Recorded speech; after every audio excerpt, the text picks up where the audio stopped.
Aqui não há palcos sem mesas. Nesta casa é à mesa que tudo acontece. A Casa da Cidade é uma comunidade cristã que vive há 25 anos às portas de Lisboa. Quinzenalmente, queremos trazer para este encontro vozes que nos encorajem e construam. É a partir das verdades partilhadas e refletidas que a esperança é repartida como se de pão se tratasse. E é por experimentarmos a esperança que não a podemos guardar só para nós. Falamos em casa. Não é a advertência popular da nossa língua. É a disponibilidade de conjugar no presente as conversas que gostávamos de ter à mesa da nossa casa convosco. A porta está aberta, mas há um sinal. É proibida a entrada de pessoas perfeitas. Bem-vindos ao nosso podcast Falamos em Casa.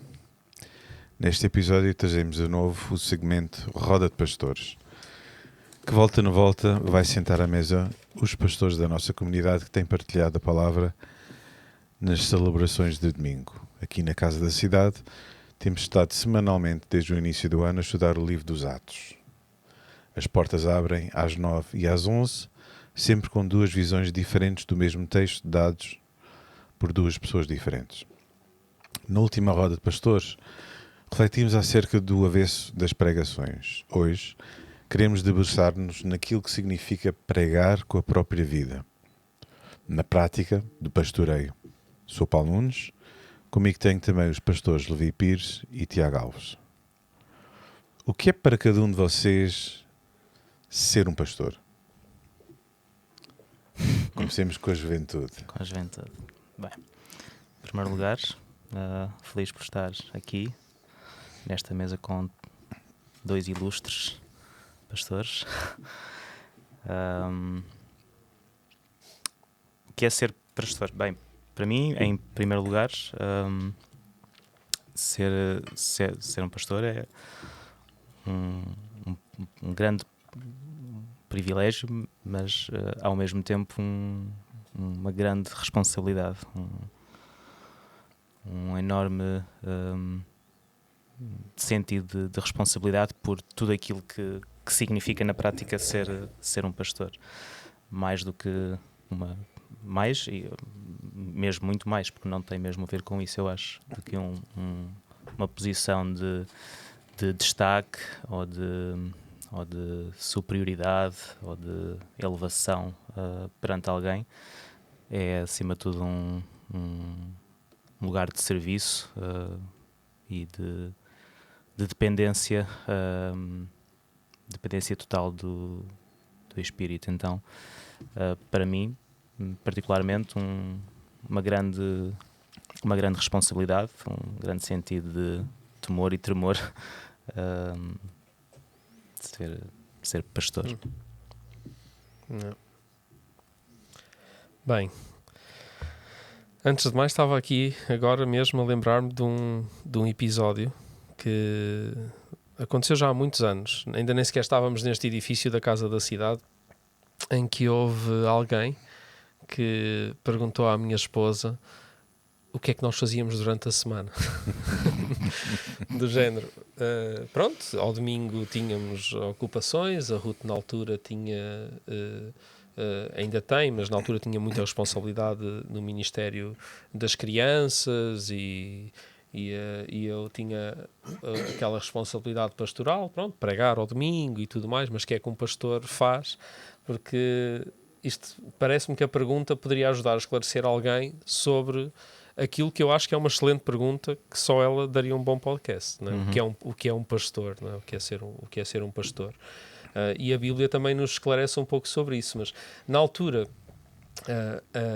a minha esposa acabou por depois até me interpelar com esta pergunta. Ela respondeu, pronto, com as tarefas. Com as tarefas que a gente tem durante a semana. E aqui na igreja nós temos, aqui na Casa da Cidade em particular, para nos ajudar a responder essa pergunta, nós temos um corpo pastoral até bastante extenso, vamos dizer assim, para a norma, porque nós pensamos sempre o pastor é a pessoa responsável da comunidade, que provavelmente é a pessoa que mais prega, que cuida das questões administrativas, ou seja, é um encarregado. Né? E pensando assim, se pensássemos só numa perspectiva empresarial, É o CEO do sítio, é a pessoa que coordena as operações e que faz essas coisas todas. Só que a verdade é que um pastor é bem mais do que isso. E lembro-me de ser novo, e novo, digo, há 20 anos atrás, quando fui para o Instituto Bíblico, e eu não fazia, eu tinha uma ideia também do que era um pastor diferente da que tenho hoje, muito, muito diferente. E que me ajuda a esclarecer estas questões. Tanto a questão que esta pessoa fez à minha esposa, que tinha a intenção de dizer, na altura claramente, depois percebemos isso, dizer, por exemplo, que um pastor podia fazer o que faz ao domingo, mas durante a semana podia trabalhar, não é? Ter um emprego fora da igreja, como qualquer outra pessoa, porque, quer dizer, não há muito para fazer aí no edifício durante a semana.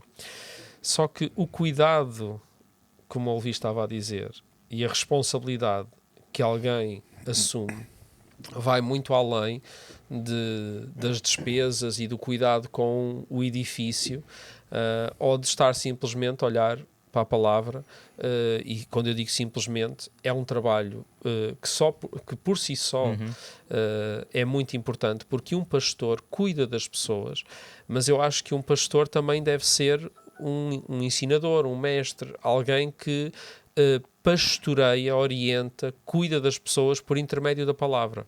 Portanto, acho muito difícil alguém ser pastor. Pode ser um bom cuidador, mas só para fazer aqui uma distinção, pode ser alguém que até cuida basicamente de outra pessoa. Ainda assim, um pastor deve ter conhecimento da palavra para poder orientar as pessoas, cuidar delas com o cuidado que a palavra nos instrui. Ao mesmo tempo, é alguém em que o próprio Jesus vai usar muitas vezes parábolas para explicar isto. É alguém em quem foi confiado alguma coisa que é muito preciosa para o Senhor, e que deve cuidar e até fazer com que essa coisa se desenvolva, multiplique, cresça. Os exemplos que Jesus dá de pastores e rebanhos, ou de administradores de talentos, ou dessas coisas, e a quem ele dá essa responsabilidade, ao mesmo tempo parece que é alguém a quem depois o Senhor volta para pedir contas dessas coisas que ele confiou. E é uma coisa muito preciosa ou seja, aquilo que o pastor faz na vida das pessoas, pelo que a palavra dá-nos a entender que é alguma coisa que é muito preciosa para Deus. Nós não cuidamos de alguma coisa que não tem valor para o Senhor. É ao contrário, nós cuidamos da coisa que tem mais valor para Deus, ao ponto de Ele ter dado a vida por ela, que é a sua igreja. E todos aqueles que ainda não são e que nós também devemos cuidar para que se façam parte da igreja de forma saudável. E todos aqueles que saem ou que não estão na igreja e que nós deixamos o rebanho para ir resgatar, para trazer para dentro da igreja, para cuidar, para multiplicar e tudo isso. Ao mesmo tempo, sem nunca o ter desejado assim, isso, também tinha uma ideia romântica do que é que seria ser um pastor na altura, muito romântica, porque era uma pessoa instruída e eu gostava de ler. Daí eu ter tido uma necessidade tão grande de ter mais conhecimento bíblico, e era tão limitado na altura, porque eu era crente há tão pouco tempo, que eu tomei uma decisão de tirar um ano sabático do meu local de trabalho para poder para poder ir para o Instituto Bíblico. Mal eu sabia, não é? Que não era só conhecimento, e depois aquela questão, um pastor não é só a pessoa, porque também pode ser uma ideia muito romântica, que é respeitada, venerada, que é aquela pessoa que tem o respeito e o apreço das pessoas, que é aquela pessoa eloquente que dá as palestras, e não, acabou por se transformar num peso e num chamado. Porque o Senhor acabou no meio dessas ideias todas românticas que a gente possa ter, o que é ser um pastor, que eu volto a dizer, eu na altura não tinha essa ambição, mas como fui desafiado, houve muita coisa na minha estrutura. Eu era muito novo, o Levi é novinho, mas eu era ainda mais novo. Eu tinha 21 anos. Novinho, já andámos lá. Sou mais novo que vocês, né? Sim, e eras bem novo quando também começaste a servir a igreja, né? E um pastor serve a igreja, mas um pastor com responsabilidade, assim, como a gente os define e até ordena, e consagra, usamos essas expressões, pastores, é alguém que entende além dessa ideia romântica. Não é? E quando ficamos só nessa ideia romântica, o nosso ministério acaba por ficar muito comprometido. Porque eu acho que um pastor tem que ter esse peso daquilo que a palavra diz, o que é ser um pastor.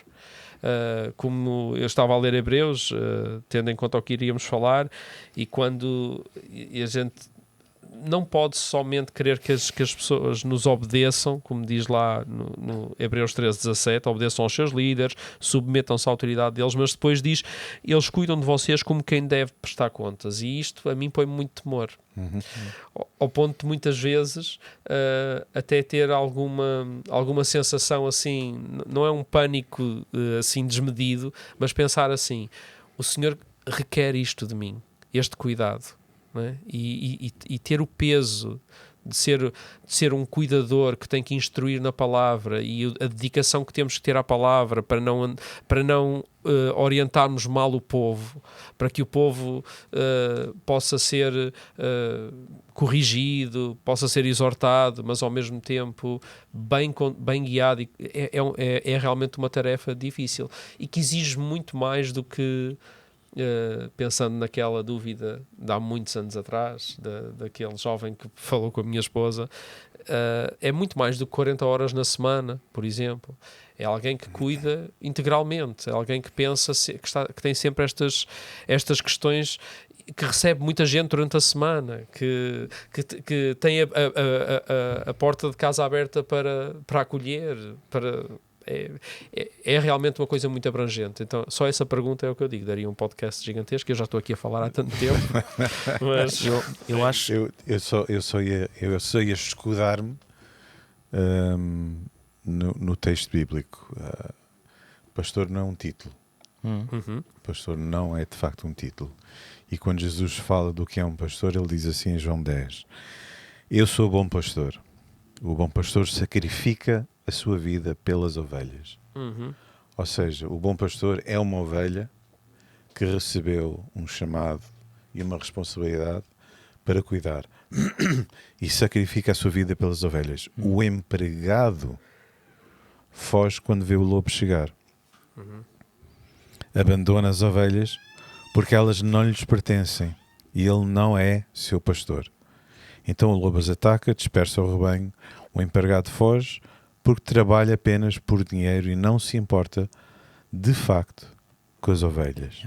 Eu sou o bom pastor e este é o meu exemplo, o meu objetivo é a minha vida está para ser dada, sacrificada, entregue ao cuidado das outras ovelhas, que eu também sou ovelha, e é isso. E quando vem um lobo, eu dou o corpo ao manifesto. Outras traduções usam a expressão mercenário. Mercenários, que é como quem recebe um salário para executar uma tarefa. E nenhum aqui, nós os três, temos responsabilidade na casa, mas nenhum de nós tem salário para cuidar e ser pastor. Nós temos chamado e estamos, a expressão de dedicação exclusiva, ou seja, não tendo um trabalho secular, estamos mais ocupados com esta questão, mas não numa perspectiva de mercenário ou de empregado. Que não tem nada a ver com isso. Qualquer de nós podia estar empregado noutro lugar e por dinheiro. Nós não é por causa do dinheiro que a gente recebe da igreja. Agora, a igreja reconheceu em nós dom, capacidade, seja lá o que for, e há uma lista grande que Paulo adverte o jovem Timóteo sobre uma data de características que ele deveria de ter, que nos colocam a nós também mais uma vez em alerta para muitas questões que nós temos que estar ser esse exemplo, ter esse exemplo de vida no casamento, na educação dos filhos, na gestão do dinheiro, até na ingestão de vinho, sei lá, fala lá de uma data de questões e práticas que um pastor deve ter esse cuidado extra, que não era pelo dinheiro que a gente recebe. Claro, eu aqui estou muito à vontade porque eu não tenho salário da Casa da Cidade, por isso falo com total liberdade e não é que vocês não possam o fazer e devem o fazer com a mesma liberdade. Levi, falávamos há pouco de pontos de partida de pastoreio e tu falavas de uma questão que eu achei muito interessante. Aonde é que começa a tua vida pastoral? Aonde é que começa a minha vida pastoral? A tua pergunta é no momento na história? Em que ponto? Ou Não. Onde é que começa a nossa responsabilidade? No dia a dia, é isso? Bem, eu acho que em primeiro lugar a nossa vocação pastoral, como aqui já dissemos, em primeiro lugar deve começar na nossa casa. Esse é o nosso primeiro chamado para exercer a nossa vocação pastoral. E aí não são apenas alguns que são vocacionados para isso. Aí todos somos chamados a exercer essa vocação, esse trabalho pastoral na nossa casa, com os nossos filhos, com as nossas esposas. O que é mais fácil, pastorear os filhos? E deixo para o Tiago responder, que ele tem mais experiência. Tem mais filhos e é casado há uns aninhos mais que eu.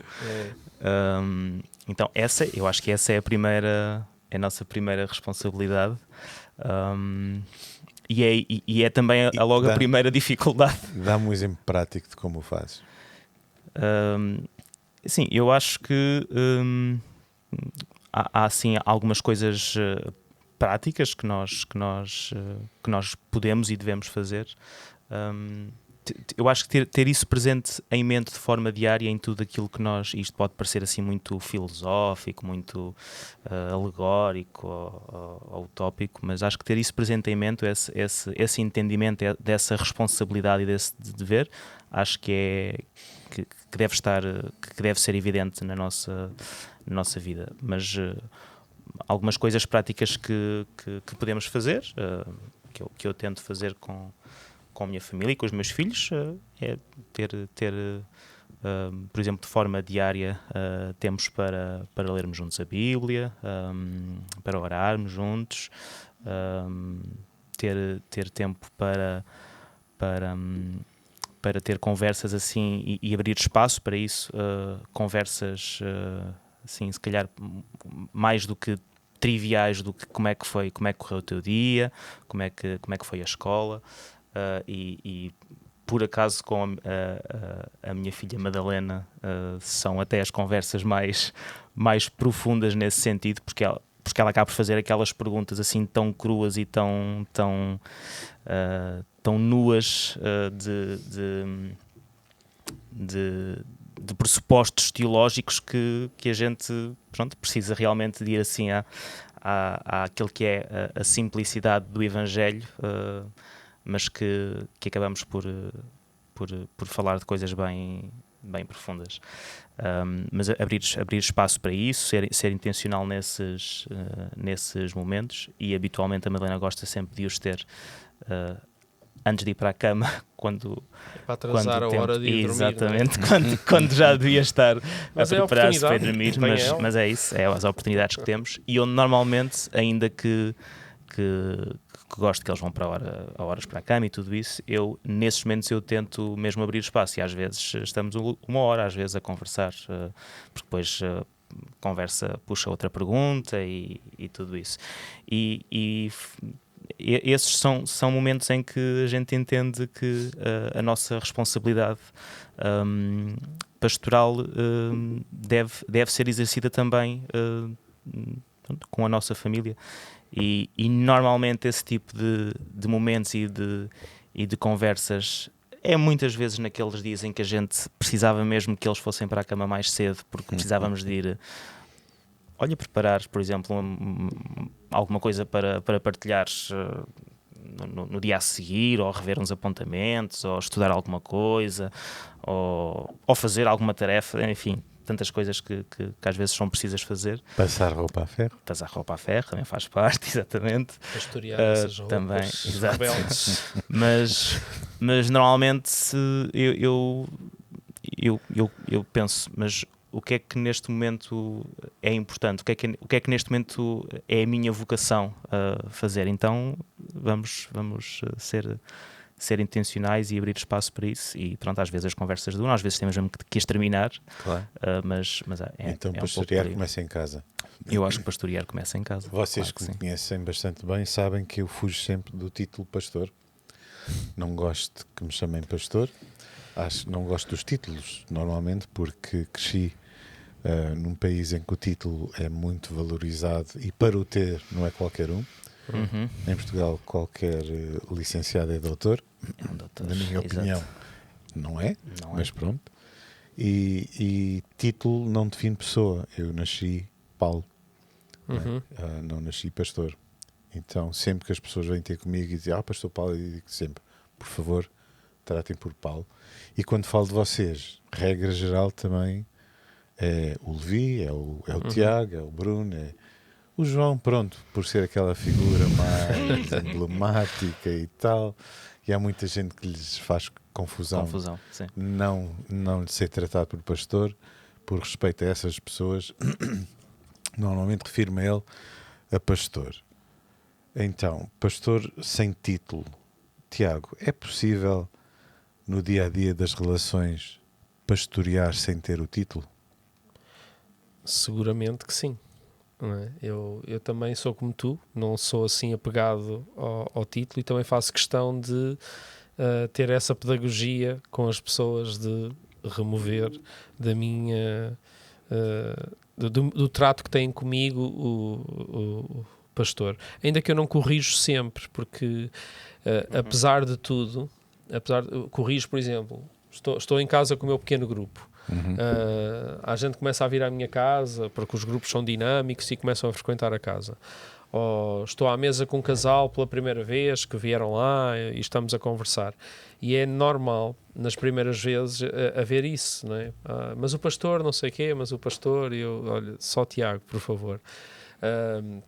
Mas também sabermos identificar na comunidade quem são os pais, aqueles que assumem essa responsabilidade, aqueles que quem não tem tanta... não tem esse tempo tão informal connosco, porque há muita gente que nós não temos essa informalidade. Claro.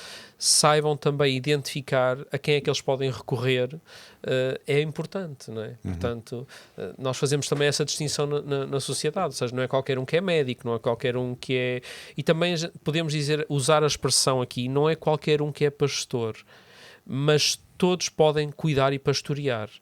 Mas a responsabilidade de cuidar e pastorear com aquilo que estávamos a falar, de acordo com a palavra, ser alguém no rebanho que, sendo ovelha, porque nós somos pastores, mas aqui nesta mesa estão 3 ovelhas. Exatamente. Nós temos, primeiro porque temos um pastoreio mútuo entre nós, depois até há gente que, não tendo o título, também cuida de nós, pergunta como estamos e tudo. Isso é um cuidado pastoral que o Senhor quer que a gente tenha por todos. Eu acho que há muita gente aqui na comunidade que não tem o título, que é líder de pequeno grupo, que cuida dos amigos, da família, dos vizinhos, dessa forma, com essa visão pastoral, que me ensinam muita coisa e que cuidam de mim e que não têm esse título. Portanto, as duas coisas são importantes.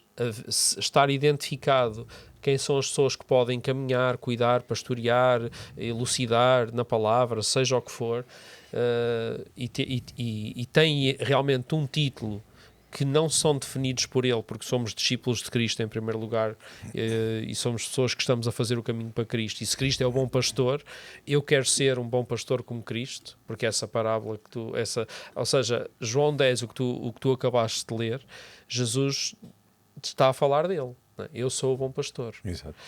Mas depois ele dá-nos a instrução de nós seguirmos o caminho dele.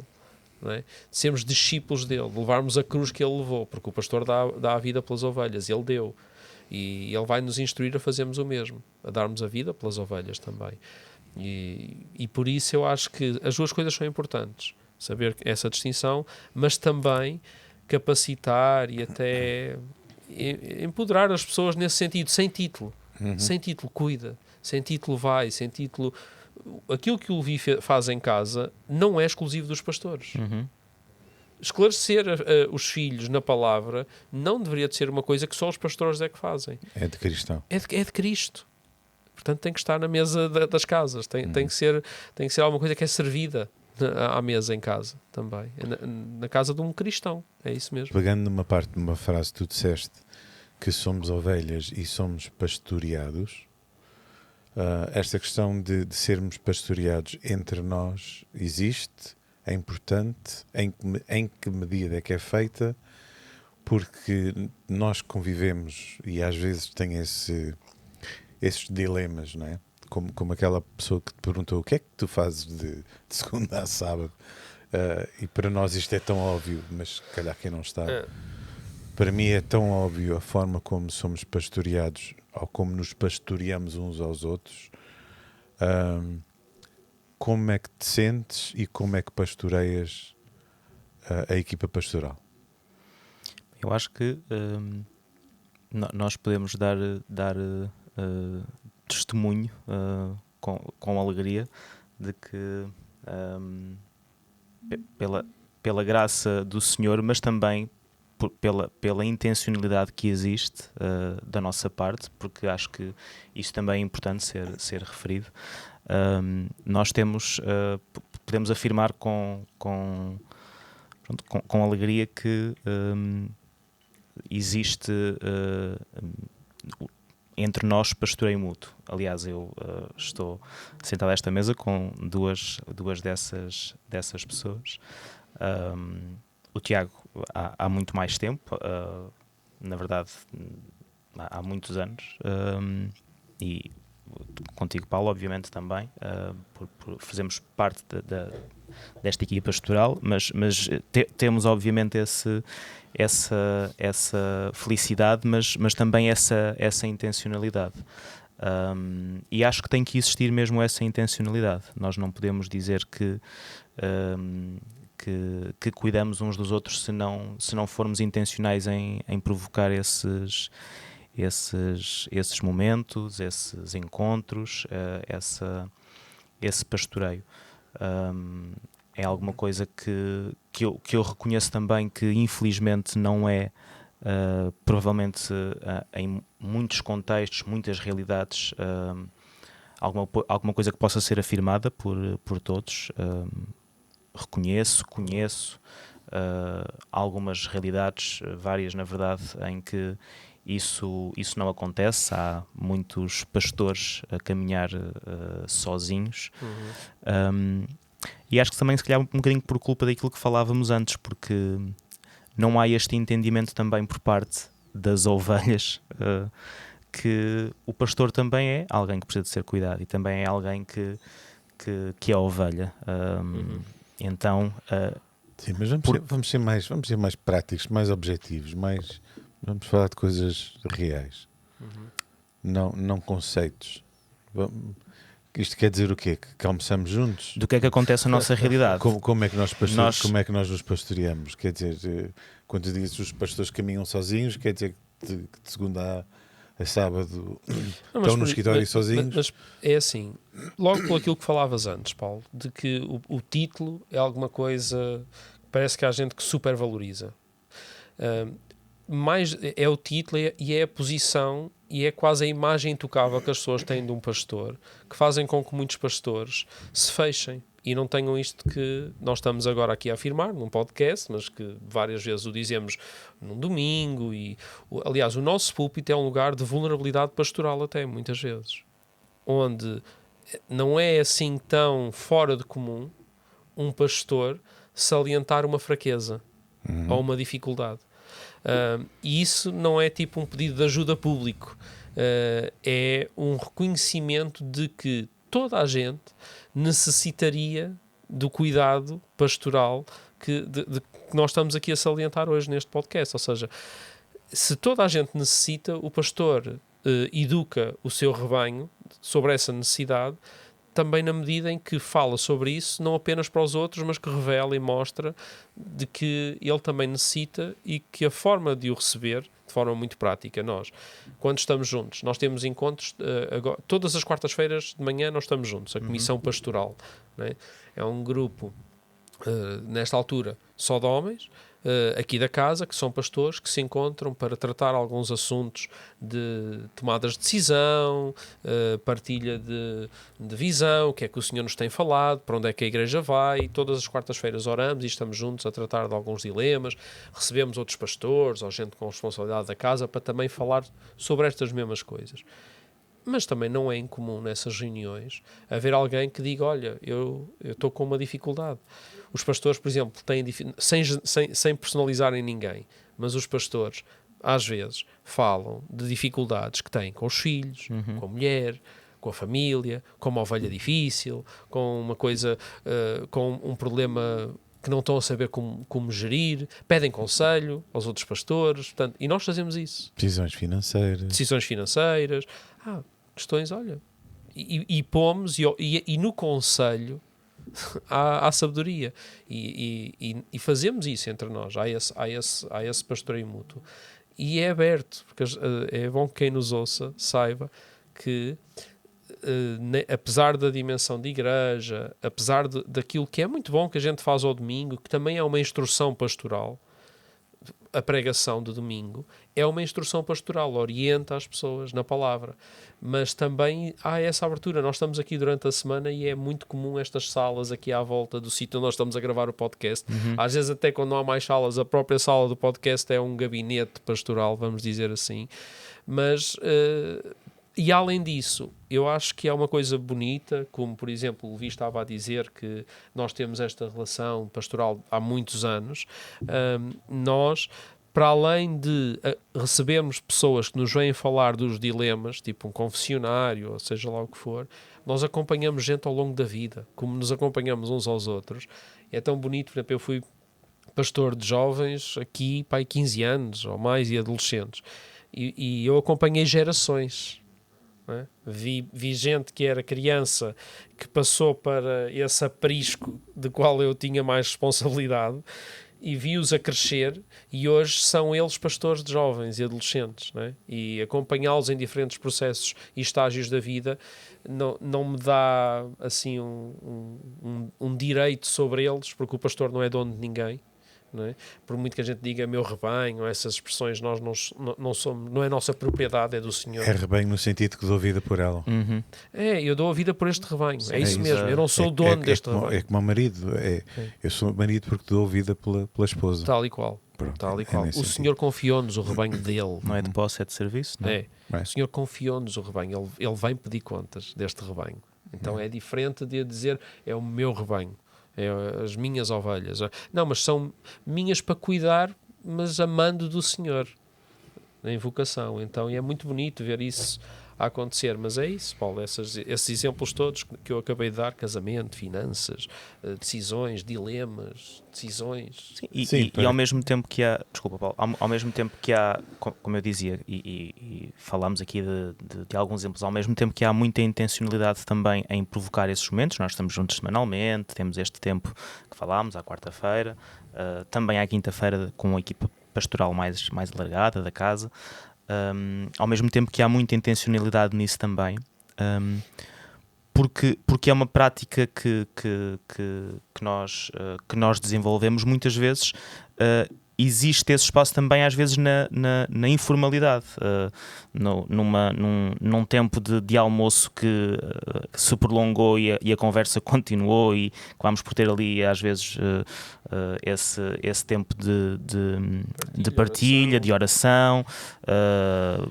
Enfim, não é, estou a dizer isto também, mas não é só, ainda que seja muito, muito importante haver intencionalidade, agenda, programação para isso acontecer, a verdade é que também como isso acaba por já estar de alguma maneira enraizado em nós, e nós entendemos bem a importância disso acontecer, muito desse cuidado e desse pastoreio muito mútuo também acaba por acontecer muitas vezes na informalidade dos corredores, do alguém que está numa sala e entretanto perguntou se pode entrar também, ficar ali a trabalhar, e depois começámos a conversar, e muitas vezes os caminhos, as conversas desembocam nesses pontos. Ou seja, se calhar escandalizando alguém que nos ouve, os pastores têm dificuldades com as esposas, têm dificuldades com as crianças, têm dificuldades financeiras, têm dificuldades com vizinhos, têm dificuldades ao volante.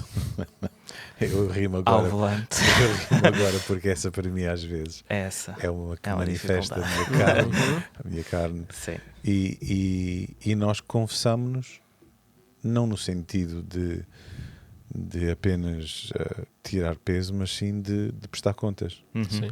Confessar e curar essas coisas. É isso. Agora, Os pastores são humanos também. exatamente.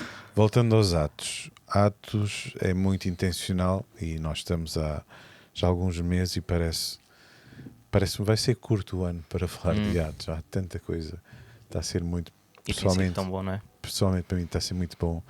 E especialmente esta questão de ter duas perspectivas de pessoas diferentes sobre o mesmo texto. Mas pronto, Jesus é muito intencional. Ele diz: esperem em Jerusalém, depois vão. O ir é muito importante e nós sentimos que a comunidade está nessa fase também do ir. Nós precisamos de ir, ajudar, apoiar ou começar a abrir outros pontos. Mas o ir, eu que casei um filho e uma filhota o ano passado, o ir não significa o desaparecer. Ter uma base, por chamar-lhe de alguma maneira, ter um local de refúgio, ter um lar, não um lar de idosos, mas um espaço em que podemos voltar e sabemos que não precisamos de pensar se os pés cheiram mal, se posso ou não pôr os pés em cima do sofá, se posso ou não abrir o frigorífico. Percebem a imagem? Isto é importante para um pastor? Sim. Eu acho que nós ainda não chegámos lá no livro de Atos, mas vamos chegar a uma parte bem interessante ali entre o capítulo 11 e 13. Vamos chegar a uma parte muito interessante que reflete isso que estás a dizer muito bem. Eu acho que, em ideal, se as pessoas saíssem de um lugar, seria para assumirem essa responsabilidade que estamos a falar hoje, pastoral. Ou seja, eu vou sair, que é como os filhos saem de casa dos pais, para fazer o quê? Para assumir uma responsabilidade de cuidar e de ter uma família onde é expresso muita coisa, de preferência, só o bom daquilo que eles viram na casa dos pais, não é? E que façam melhor do que nós. Claro. Nós estamos sempre nessa expectativa de que eles façam muito melhor. Então, e gerar outro rebanho. Exatamente. Porque a igreja multiplica-se também assim. E nós vamos ver isso no livro de Atos, em particular, porque já a partir deste próximo domingo nós vamos introduzir o nosso Paulo, não é? O apóstolo. Temos aqui um que também é de louvar. Vamos introduzir o Saulo, que depois torna-se Paulo. No 9 ele vai ser já o Paulo. Vai haver a conversão de Paulo. Então, e Paulo acaba por... Jerusalém não foi propício a ser... Foi uma base até aqui, mas vai deixar de ser a base, a principal base de onde os principais evangelizadores do mundo conhecido, dos tais confins da terra, para eles, não é? Porque vai deixar de ser essa base. Vai passar a ser uma terra um pouquinho mais a norte, Antioquia, e no capítulo 11 nós vamos ver isso, que vai ser o lugar onde depois o apóstolo Paulo e Barnabé vão receber a oração das pessoas responsáveis daquele lugar, que os vão enviar, não é? Nas tais viagens missionárias, e é ao mesmo tempo o sítio onde depois Paulo também regressa para prestar contas daquilo que ele fez e é novamente enviado. E é muito bonito perceber isso, não é? Portanto, eu gostaria muito de participar também nesses processos, de saber que nós não estamos aqui para engordar uma casa, mas para participar no reino. Voltando à questão de que as pessoas não são nossas, mas a nossa responsabilidade é gerar discípulos de Cristo. É partilhar Cristo com elas, para elas também assumirem a responsabilidade de partilhar Cristo com outros, ou até connosco. Porque hoje eu sou pai, mas amanhã preciso de quem cuide de mim, e isto é tudo muito dinâmico. Mas, como tu disseste, nós estamos numa fase em que o Senhor também tem pedido muito isto de nós, de enviar, de ir, e provavelmente a igreja aqui terá esse aspecto de Antioquia. Não é? Antioquia lá para Paulo e Barnabé era esse lugar de base, de envio, de suporte, de oração, e nós vamos precisar de assumir esse papel para que outras famílias se desenvolvam. Provavelmente, não sabemos até se de futuro a Casa da Cidade não é mais não foi o início dessas coisas, se para Jerusalém, e de futuro temos uma Antioquia que é mais que se torna até mais relevante, e nós estamos ok com isso, não tem problema nenhum. Mas ir e capacitar e equipar os santos para a obra é uma responsabilidade. Pastores, gente que cuida, gente que é pai, não, é isso, nós estamos à procura disso mesmo. Não de um poleiro, não de um poiso, mas de uma coisa que cresce e que se multiplica. Não é isso. Ter um safe house, Levi, é significativo? Sim. Acho que é significativo, é importante. Relembra-nos também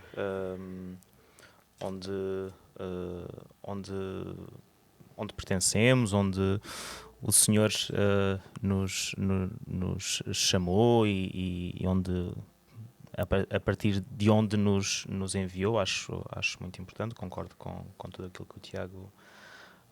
que o Tiago disse, sem nunca ter a presunção de que é ali que tudo acontece, é ali que está a bênção, é ali que o Senhor tem mais favores, sem esse entendimento, mas claro que sim, acho que é muito, muito importante. Eu vejo muito como esta questão da casa do pai, a casa saudável do pai saudável. Quando os filhos vêm a casa, eles não, pai, posso abrir o frigorífico, quer dizer, não faz sentido, quer dizer, quer dizer, não, são filhos, a casa, e à medida que os anos passam e nós envelhecemos, acho muito importante criarmos uma cultura em que os irmãos que foram muito úteis na prática, foram muito serviciais nas atividades, que com a idade deixam de ter tanta atividade, que possam estar também em casa. Eu não estou a falar de um lar de idosos, mas quem sabe? Ter um espaço para podermos, não é? Paulo... Um espaço que cuida daqueles que cuidaram, daqueles que de alguma maneira também deram a sua vida, que deram tudo de si. Acho isso, claro que sim, muito importante. Queremos honrar isso. A seguir, de Jerusalém, falamos em Samaria, e Samaria é um ódio pegado de séculos. Não é? Há samaritanos em Portugal? Há samaritanos. Se há grupos com os quais a gente tenha dificuldades assumidas, é isso? É isso mesmo. Sim, claro que sim. Muitas vezes nós identificamos facilmente, outras vezes não, mas eu acho que sim. Acho que há assim dois extremos, dois polos que a gente às vezes identifica mais facilmente, se calhar assim por questões sociais, vulnerabilidades sociais ou não, ou no outro oposto não, e que a gente tem assim às vezes mais facilidade em identificar. Por um lado, as pessoas com vulnerabilidade social, vulnerabilidade económica, dificuldades, enfim. Às vezes nós temos assim muita facilidade em encontrar necessidades de que Jesus seja manifesto, porque há assim se calhar uma necessidade bem latente neles, e isso é facilmente identificável. Por um outro lado, temos se calhar no polo oposto, alguém que não está nessa condição vulnerável, economicamente, socialmente, e que a gente também muitas vezes tem o chavão de dizer não tem dificuldade económica, mas mas não é isso que traz a felicidade, ou precisa igualmente de Jesus, e isso é tudo verdade, mas às vezes acho que nesses intermeios muitas vezes é que também estão os nossos samaritanos. Às vezes não essas realidades mais evidentes, mas é muitas vezes nesses intermeios que estão os nossos samaritanos. Até porque estamos com vagas de migrantes com pouco precedente.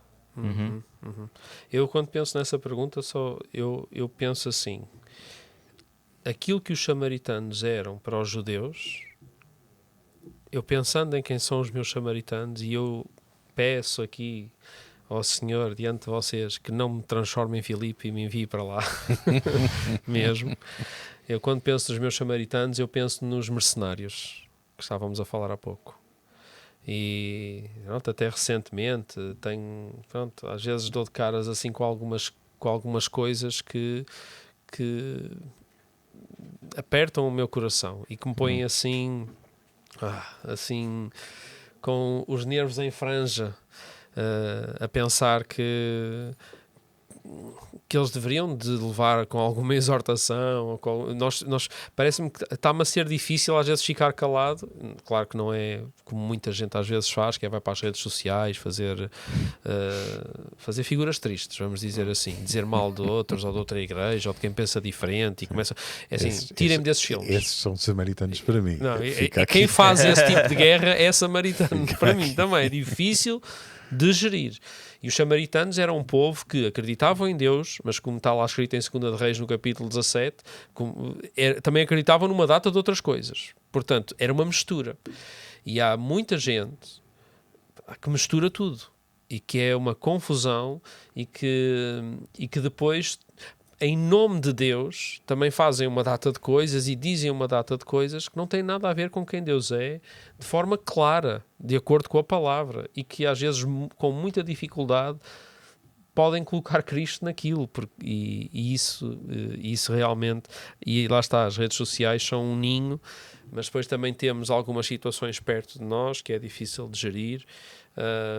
E se há coisa feia, é irmãos voltados contra irmãos porque não dão testemunho de quem Deus é a quem precisa de ouvir. Mas também temos que pôr, muitas vezes tem que haver quem denuncie, quem julgue, quem diga que não é para pôr tudo no mesmo saco. E a igreja tem muita coisa que há muita gente que, não crendo em Deus ou que não tendo assim uma relação com Deus, não quer ter relação nenhuma com a igreja por causa desta questão. É que está tudo no mesmo saco. Quando na verdade há realmente samaritanos e outros que querem viver a palavra como os cristãos, não é? E nessa base, em Antioquia, é a primeira vez que os seguidores de Cristo vão ser chamados de cristãos, de pequenos cristos, de como Cristo, não é? É também a partir dessa base em Antioquia. Mas os cristãos estão no meio de muita coisa que é dita em nome de Cristo, não tem nada a ver com Cristo. E isso para mim são os meus samaritanos. É a minha dificuldade. Porque tragam-me aqueles que têm sede e fome do Senhor e que não o conhecem. Tragam-me alguém que ama Jesus e que não tem muito conhecimento e que quer saber mais sobre ele. Agora, é difícil. Lembrei-me agora, voltando quase ao início da nossa conversa, daquela questão do que é que faz um pastor de segunda a sexta.